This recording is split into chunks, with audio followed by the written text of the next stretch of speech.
পাঠ করছি কবিতা চক্রবর্তীর লেখা গল্প অমর প্রেম। সবেমাত্র বন্ধুদের আড্ডায় গিয়ে একটা সিগারেট ধরিয়েছি, সাথে সাথে মাতৃদেবীর ফোন। সারাদিন শুধু বাইরে বাইরে মন, কিছুই তো করিস না, তাড়াতাড়ি বাড়ি আয়, আমার বন্ধুরা এসেছে, একটু মিষ্টি আনতে হবে। মেজাজটা খিঁচড়ে গেল। এই এক কথা সারাক্ষণ, কিছু করি না, ধুর, ভালো লাগে না আর। এবার নিজের একটা কিছু ব্যবস্থা করতেই হবে। সিগারেটটা কোনো রকমে শেষ করেই সাইকেলটা নিয়ে ছুটলাম বাড়ির দিকে। ওহো, আপনাদের তো আমার পরিচয়টাই দেওয়া হয়নি। আমি সৌম্য ভাদুরী। পড়াশোনার পাট চুকিয়ে একটা চাকরির চেষ্টা করছি। আমার সম্বন্ধে জানার মতো কিছুই নেই। আমি ওই টেনে টুনে কোনো রকমে গ্র্যাজুয়েশনটা কমপ্লিট করতে পেরেছি। আসলে লেখাপড়াটা আমার কোনোদিনই ভালো লাগে না, তার থেকে অনেক ভালো লাগে গান বাজনা। গানের প্রতি আমার কেমন যেন একটা নেশা আছে, ওই যেমন মাতালদের থাকে, অনেকটা সেরকম। কিন্তু আমার বাড়ির আর সবাই কিন্তু একদমই এলেবেলে না। উত্তর কলকাতার এই অঞ্চলের সবাই এক ডাকে ডাক্তার সুনীল ভাদুরী নামে আমার বড় দাদুকে চেনে। আমার বাবার জ্যাঠামশাইকে আমি বড় দাদু বলি। উনি এককালে নামকরা ডাক্তার ছিলেন। বয়সের ভারে যদিও এখন তিনি শয্যাশায়ী। আমার বাবাও ডাক্তার, বাড়িতেই প্র্যাকটিস করেন। আর আমার একমাত্র দাদা শান্তনু, তিনি তো বিশাল ইঞ্জিনিয়ার, বিদেশে থাকে। সেখানকার মেয়েই বিয়ে করেছি। বছর পাঁচেক তো এই দেশেই আসেনি। ওর বউকে আমরা কেউ দেখিনি, ওই ছবিতে যা দেখা। ঠাকুরমা মারা যাওয়ার সময় বলা হয়েছিল আসতে, কিন্তু তার আর সময় হলো না আসার। তবু সে হচ্ছে বংশের উপযুক্ত ছেলে। মা বাবা তো তাকে নিয়ে গর্বের শেষ নেই। আর আমি হলাম গিয়ে অপদার্থ সন্তান।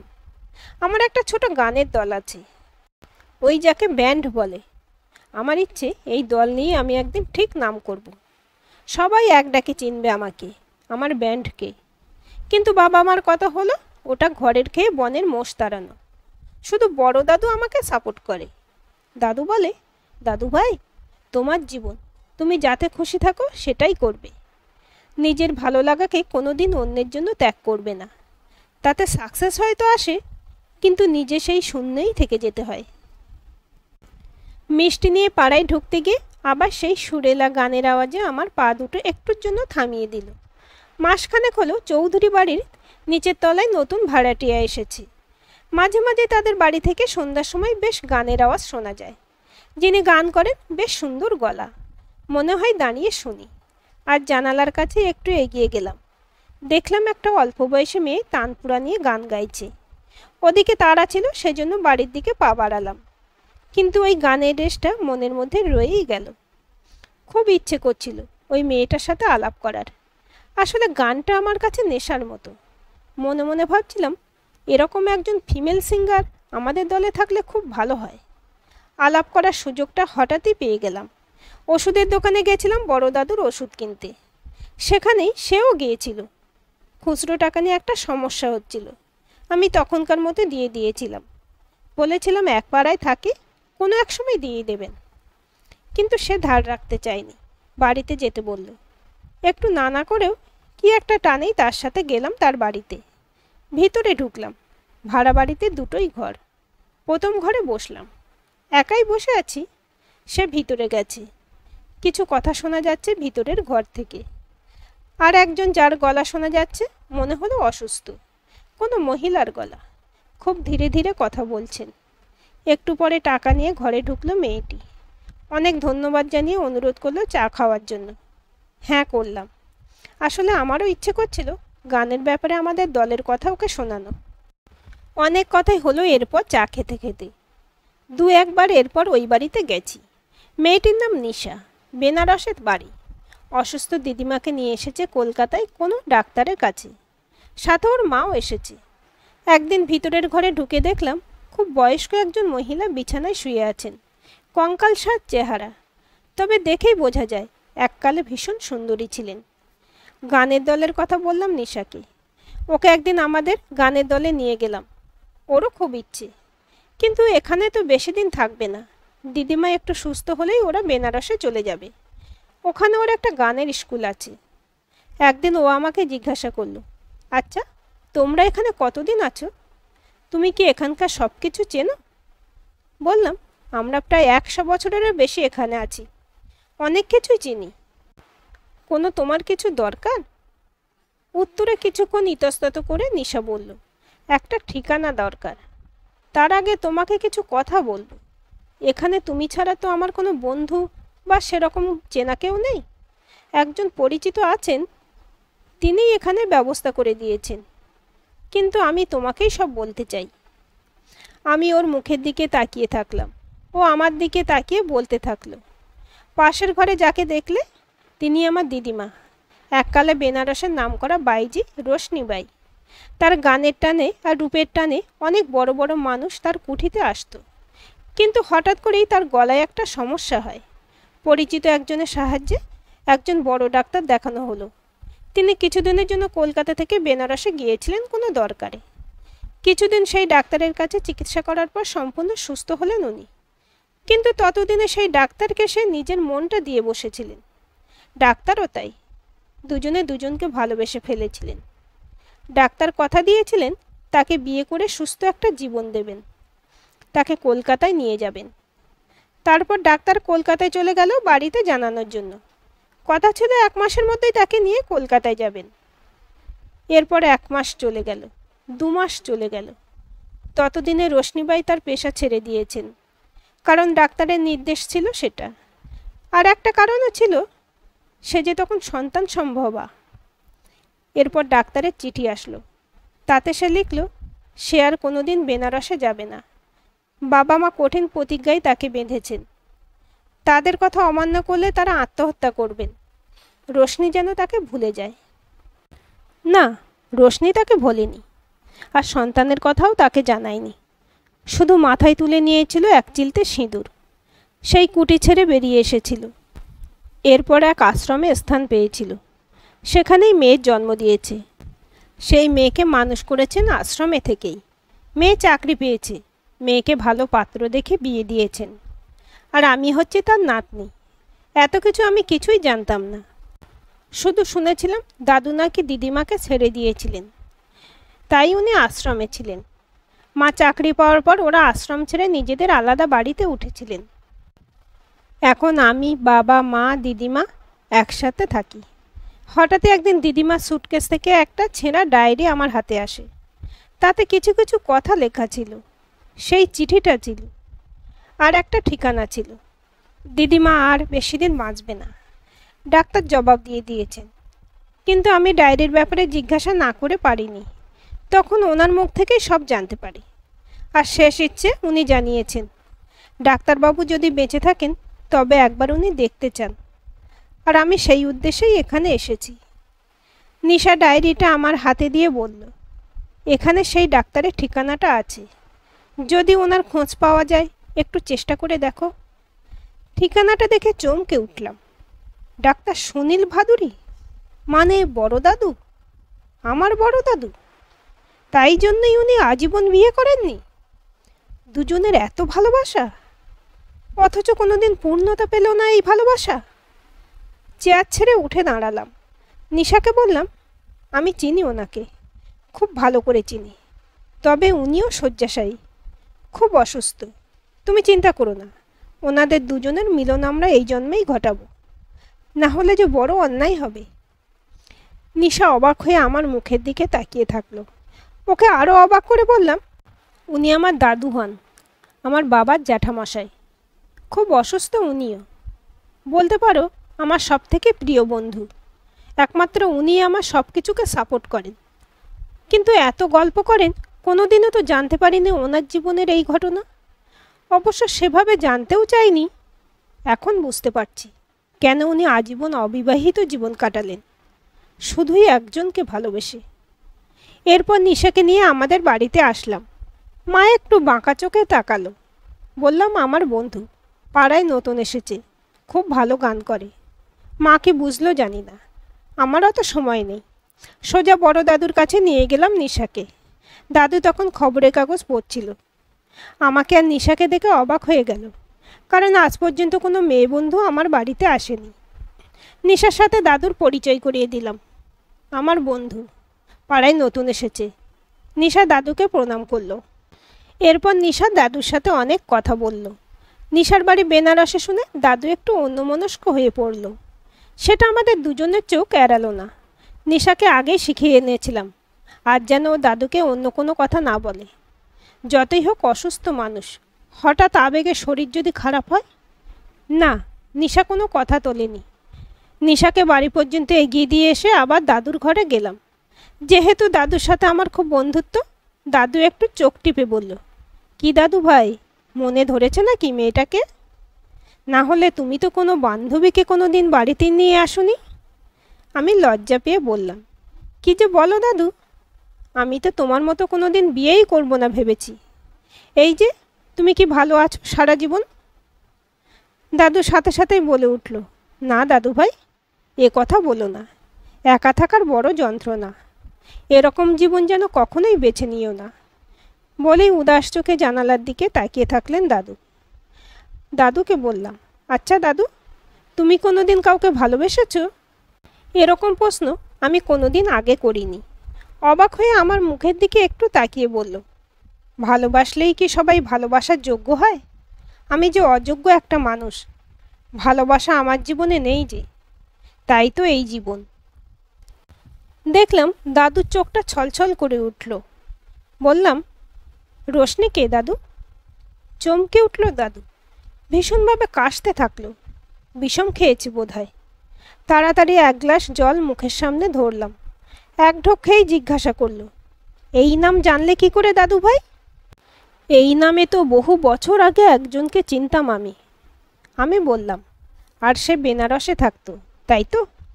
একটু ধাতস্থ হলে বললাম, আমি সব জেনেছি দাদু। তুমি কেন আজীবন অবিবাহিত আছো সেটাও বুঝেছি। দাদু তখন অস্থির হয়ে প্রশ্ন করে যাচ্ছে, আমি কি করে জানলাম? আমি কি তার কোনো খবর পেয়েছি? সে কি বেঁচে আছে? আরও অনেক প্রশ্ন। দাদু থরথর করে কেঁপে যাচ্ছে। একটু শান্ত করে দাদুকে সব বললাম আমি কিভাবে জেনেছি, নিশা কে হয়, নিশার মা যে তাদের দুজনের সন্তান, সব বললাম। নিশা কলকাতায় এসেছে শুধু তারই খোঁজে, আর মৃত্যু পথযাত্রী দিদার অনুরোধে একবার তোমার সাথে দেখা করতে। সব কিছু বললাম। বৃদ্ধ মানুষটা তখন রীতিমতো কাঁদছে আমাকে জড়িয়ে ধরে, আর অনুনয় করছে এক্ষুনি তাকে যেন রোশনির কাছে নিয়ে যাই। অনেক কষ্টে তাকে শান্ত করে বলি, আজ অনেক রাত হয়েছে, কাল সকালেই তোমাকে তার কাছে নিয়ে যাব। এরপর দাদুকে জিজ্ঞাসা করলাম, আচ্ছা দাদু, তুমি এতগুলো বছর একবারও খবর নিলে না? তোমার ভালোবাসার মানুষটা কেমন আছে, কোথায়, কিভাবে আছে, বেঁচে আছে কি না? দাদু বলল, আমার বাবা মাকে যখন রোশনিকে বিয়ে করার কথা বললাম, ওনারা আমাকে আত্মহত্যার ভয় দেখালেন। ওনাদের জীবিত অবস্থায় কিছুতেই ওনারা এই সম্পর্ক মেনে নেবেন না। আমার কিছু করার ছিল না তখন। কিন্তু বাবা মায়ের মৃত্যুর পর তো আর কোনো বাধা থাকলো না। আমি বেশ কয়েকবার বেনারসে গিয়েছিলাম ওর খোঁজে, কিন্তু কেউ বলতে পারেনি ওর কোনো খবর। অনেক অনেক খুঁজেছি, কোথাও পাইনি ওকে। আমরা কেউ দেখিনি যে মা কখন দরজায় এসে দাঁড়িয়ে সব শুনছে। দাদুর ঘর থেকে বেরোনোর পর বাবার ঘরে আমার ডাক পড়ল। বাবা মা দুজনেই থমথমে মুখে বসে আছে। বাবাই প্রথমে মুখ খুলল, তোর মা যা বলল সেটা কি ঠিক? জ্যাঠামশাই একজন বাইজিকে ভালোবেসে এত বছর বিয়ে করেননি, আর তাদের এক সন্তানও আছে। তারা এখন এখানে এসেছে দেখা করতে। আমি বললাম, হ্যাঁ, যা শুনেছ সব সত্যি। আর দাদু সব জেনে তার সাথে দেখা করার জন্য উতলা হয়ে গেছে। কাল আমি নিয়ে যাব ওদের বাড়িতে দাদুকে। প্রচণ্ড জোরে বাবা চিৎকার করে উঠল। এত জোরে চিৎকার করতে কখনো শুনিনি বাবাকে। কখনোই সেটা হবে না। জ্বলন্ত দৃষ্টিতে আমার দিকে তাকিয়ে বাবা বলল, তুই কিছুতেই আর ওদের বাড়ি যাবি না, কোনো যোগাযোগ করবি না, আর ওনাকেও নিয়ে যাবি না। এই কথা জানাজানি হয়ে গেলে সোসাইটিতে আমাদের আর কোনো সম্মান থাকবে না। ছি ছি, আমরা মুখ দেখাবো কেমন করে? ছিটকে ঘর থেকে বেরিয়ে আসলাম। বুঝলাম অনেকগুলো বছর মাঝখানে চলে গেলেও কিছু মানুষের মানসিকতা সেই একই আছে। মানুষের থেকে, সম্পর্কের থেকে ফালতু সম্মানের দাম তাদের কাছে অনেক বেশি। কিন্তু এবার আমি সবার বিরুদ্ধে গিয়ে দুটো মানুষের ভালোবাসাকে মিলিয়ে দেবই। ঘুমাতে পারলাম না সারা রাত। ভোরের দিকে সবে একটু চোখ দুটো লেগেছিল, নিশার ফোন। বলল, দিদিমা খুব অসুস্থ হয়ে পড়েছে, এক্ষুনি হাসপাতালে নিয়ে যেতে হবে। তখনও ভালো করে দিনের আলো ফোটেনি। বাইকটা নিয়ে নিশাদের বাড়ি গেলাম। দেখলাম ওর দিদা ভীষণ বুকে ব্যথা করছে। ওই শরীরে চিৎকার করে কাঁদার শক্তিও হারিয়েছেন। নিশার মা ওনার বুকে হাত বুলিয়ে দিচ্ছে। হঠাৎ করেই মাঝরাত থেকে ওনার বুকে প্রচণ্ড ব্যথা, সাথে শ্বাসকষ্ট। কি করবে বুঝতে পারছিল না। কিছু ওষুধ দিয়েছিল, কিন্তু ব্যথা কমছে না, বেড়েই চলেছে। বাধ্য হয়ে আমাকে ফোন করেছে। অ্যাম্বুলেন্সকে সাথে সাথে ফোন করলাম। কিছু পরেই অ্যাম্বুলেন্স আসলে আমরা তিনজন ওনাকে হাসপাতালে নিয়ে গেলাম। ইমার্জেন্সি ডাক্তার দেখেই সাথে সাথে কতকগুলো ইঞ্জেকশন দিলেন আর ভর্তি করে নিলেন। অক্সিজেন স্যালাইন দেওয়া হলো। কিন্তু বাইরে বেরিয়ে ডাক্তারবাবু বললেন পেশেন্টের ম্যাসিভ হার্ট অ্যাটাক হয়েছে। এই বয়সে এটা খুবই চিন্তার ব্যাপার, আর ওনার কন্ডিশন একদম ভালো না। আপনারা হাসপাতালেই থাকবেন। বুঝতে পারলাম আর দেরি করা ঠিক হবে না। এখনই কিছু না করলে সারা জীবন আফসোস করে যেতে হবে। নিশাকে বললাম আমি দাদুকে আনতে যাচ্ছি বাড়িতে। আমরা হয়তো আর বেশি সময় পাবো না হাতে। বাড়িতে ঢুকেই বড় দাদুর ঘরে চলে গেলাম। দাদু জানালার ধারে বসেছিল। বললাম চলো দাদু, এখনই তোমাকে নিয়ে যাব। দাদুকে একটু রেডি করিয়ে নিলাম। একটা ট্যাক্সি ডেকে দাদুকে নিয়ে হাসপাতালে গেলাম। হ্যাঁ, বাবা মা চোখের সামনে দিয়েই নিয়ে এলাম। বাবা বারণ করলো দাদুকে নিয়ে যাব শুনে, কিন্তু আজ আমি কারোর কোনো বারণ শুনবো না। দেখলাম দাদু হঠাৎ করে কেমন চুপচাপ হয়ে গেছে। মা বলছিল কাল রাতে কিছু খাননি, আজ সকালেও চা খাননি। দাদুকে দেখে সত্যিই খুব খারাপ লাগছিল। একেই অসুস্থ শরীর, তার উপরে এই একটা রাতে এই মানুষটা যেন আরও অসুস্থ হয়ে গেছে। এই অবস্থায় কোনো পেশেন্টের বাড়ির লোককে দেখা করার অনুমতি দিচ্ছিল না। আমি আর নিশা দাদুকে নিয়ে ডাক্তারের ঘরে ঢুকলাম। একটা সময়ে অনেক বড় ডাক্তার ছিলেন বড় দাদু। ওনার পরিচয় দিয়ে অনেক করে অনুরোধ করলাম একবার অন্তত দেখা করতে দেওয়ার জন্য। তাও দেখা করার অনুমতি পাওয়া গেল না। দাদুকে নিয়ে বেরিয়ে আসলাম। নিশার কাছে দাদুকে রেখে আবার ঢুকলাম ডাক্তারের চেম্বারে। আমাকে আবার দেখে একটু অসন্তুষ্ট হলেন ডাক্তারবাবু, কিন্তু আমি দমবার পাত্র না। সোজা গিয়ে ডাক্তারবাবুর পা জড়িয়ে ধরলাম। বললাম একবার শুধু আমার কথাগুলো শুনুন, তারপর আপনি যা বলবেন তাই হবে। কি মনে হলো ওনার? বললেন বলুন কি বলবেন। তাকে ওদের দুজনের সমস্ত কথা বললাম। সবটা শুনে ডাক্তারবাবুও কিছুক্ষণ চুপ করে থাকলেন। তারপর বললেন আসলে ওনার খুব খারাপ কন্ডিশন, আমরা কোনো আশা দেখছি না। কিন্তু আপনার সব কথা শোনার পর একজন মানুষ হিসেবে আমার মনে হচ্ছে ওনাদের দেখা হওয়াটা আগে দরকার, না হলে খুব দেরি হয়ে যাবে। আপনার দাদুকে নিয়ে যান ওনার কাছে। ডাক্তারবাবুকে ধন্যবাদ জানিয়ে ছুটে গেলাম দাদুর কাছে। আমি নিশার মা দিদার বেডের কাছে গেলাম। প্রায় অচেতন হয়ে আছেন দিদা। স্যালাইন অক্সিজেন চলছে। দাদু গিয়ে বেডের পাশে দাঁড়ালো। দু চোখ ভেসে যাচ্ছে চোখের জলে দাদুর। আমাদের সবার চোখে জল। পাশে দাঁড়িয়ে ডাক্তারবাবু, নার্স, দিদিরা, সবার চোখ ভিজে যাচ্ছে। দাদুর হাত কাঁপছে। সেই অবস্থায় দিদার মাথায় একটা হাত রাখলো দাদু, আর দিদার কানের কাছে গিয়ে খুব আস্তে করে ডাক দিল, রানী। এই নাম শুনে আমরা ওর মুখের দিকে তাকালাম। নিশা বলল দাদু নাকি এই নামেই দিদাকে ডাকত। বেশ কয়েকবার ডাকার পর দিদা অতি কষ্টে চোখ দুটো খুলল। অবাক হয়ে তাকালো দাদুর দিকে। মনে হলো যেন ওই ডাকটা শুনেই অচেতন অবস্থা থেকে ফিরে এলো। চোখের কোল বেয়ে দুফোঁটা চোখের জল বেরিয়ে আসলো দিদার। ওই ক্ষণিকের উত্তেজনায় দিদার আবার শরীর খারাপ হতে থাকলো। ডাক্তারবাবু সাথে সাথেই ইঞ্জেকশন দিলেন। আমাদের বাইরে যেতে বললেন, কিন্তু দাদুকে কিছুতেই বাইরে বের করতে পারা গেল না। দিদার হাত ধরে ঠায় পাশে দাঁড়িয়ে থাকলো। ডাক্তাররা কিছু বললে ওনার একটাই কথা, ডাক্তারিটা তোমাদের জন্মের আগে থেকেই করছি, আমিও কিছু জানি। ঘণ্টাখানেক বাদে আবার গেলাম ডাক্তারবাবুর কাছে। উনি বললেন মিরাকেল হয়েছে, আপনাদের দিদা ওষুধে রেসপন্স করছেন, আগের থেকে অনেকটা ভালো। যদিও এখনই আমরা কিছু বলতে পারছি না 72 ঘন্টা না গেলে, তবুও বলবো উনি অনেকটা ভালো আছেন। আর সেটা সম্ভব হয়েছে আপনার দাদুর জন্যই। আপনারা ভিতরে যেতে পারেন এখন। ভিতরে ঢুকে দেখলাম দাদু বসে আছে বেডের পাশে টুলে। তখনও দিদার একটা হাত ওনার হাতে ধরা। আমাকে দেখে দাদু বলল, আমার রানী এবার ঠিক হয়ে যাবে, দেখবি, ওর কিছুই হতে পারে না। আমিও বললাম, কিচ্ছু হবে না তোমার রানীর। বলেই পকেট থেকে একটা সিঁদুরের কৌটো বের করলাম, যেটা আমি দাদুকে এখানে আনার সময় বাড়ির ঠাকুরের সিংহাসন থেকে এনেছিলাম। দাদুর হাতে সেই সিঁদুরের কৌটো দিয়ে বললাম, নাও তুমি দিদাকে পরিয়ে দাও। যে সিঁদুরটা উনি তোমার নাম করে নিজে নিজেই পরে নিয়েছিলেন, আজ তুমি নিজে সেই সিঁদুর দিদাকে পরিয়ে দাও। দিদা চোখ মেলে তাকিয়েছে ততক্ষণে। দাদুর এক হাত দিদার হাতে তখনও, আর এক হাতে দিদার সিঁথিতে সিঁদুর পরিয়ে দিল দাদু। দুজনেই কাঁদছে তখন। সাথে ওই ঘরে যারা ছিল সবার চোখেই জল। পরম মমতায় দিদার মাথায় হাত রেখে দাদু বলল, তাড়াতাড়ি ঠিক হয়ে যাও রানী, তোমাকে নিজের কাছে নিয়ে যাব, তোমার নিজের বাড়ি। আর তোমাকে না নিয়ে আমি আর কোথাও যাব না এই হাসপাতাল থেকে। এখান থেকে তোমাকে নিয়ে বাড়ি ফিরব, আমাদের সন্তান আর নাতনিকে নিয়ে। আজকের এই গল্পটি আপনাদের কেমন লাগলো কমেন্ট করে জানাবেন। ভালো লাগলে অবশ্যই একটা লাইক দেবেন আর চ্যানেলটি সাবস্ক্রাইব করে সাথে থাকবেন।